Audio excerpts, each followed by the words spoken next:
আলহামদুলিল্লাহ, ছাদ বাগান থেকে আজকে যা সংগ্রহ করেছি, ধুন্দুল 3টা, অপরাজিতার পাতা, শিউলির ফুল, এটার যে লাল অংশ এটা দিয়ে চা খাবো ইনশাল্লাহ। আলহামদুলিল্লাহ, এই গ্রীষ্মের প্রথম লাউ কাটলাম, বেশ বড় হয়েছে কিন্তু একেবারেই কচি। তারপর হচ্ছে চাইনিজ পেয়ারা, মাশাল্লাহ খুবই মিষ্টি, সাথে আছে 2টো পান। পান প্রচুর আছে কিন্তু খাওয়া হচ্ছে না বলে 2টো নিলাম, কেউ খুব একটা খেতে চায় না। তো এরকম চাইলে আপনি ছাদ বাগান করে নিতে পারেন। সাথে আবার চলে আসলো কাঁচামরিচ। মোটামুটি ছাদে এমন কিছু নাই যেটা জন্য বাহিরে যেতে হবে তাড়াহুড়ো করে। নিত্য নৈমিত্তিক যা কিছু দরকার আমার, আমি সব পেয়ে যাচ্ছি এখান থেকে, আলহামদুলিল্লাহ।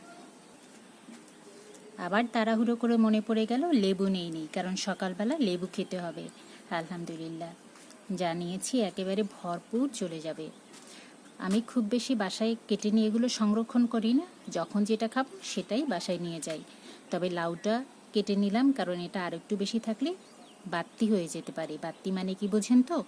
এটা মানে খুব হয়ে যাবে, ভেতরে বীজগুলো শক্ত হয়ে যাবে। আমি প্রথমে বুঝতাম না বাত্তি কী জিনিস, এখন অবশ্য বুঝতে পারছি, কৃষক হয়ে গেলে যা হয় আর কি। তো থ্যাংক ইউ সো মাচ, আপনারাও ট্রাই করতে পারেন, ছাদ বাগান করুন, স্বাস্থ্যকর খাবার খান, নিজে সুস্থ থাকুন, পরিবারের সবাইকে সুস্থ রাখুন। থ্যাংক ইউ, ভালো থাকবেন। আসসালামু আলাইকুম।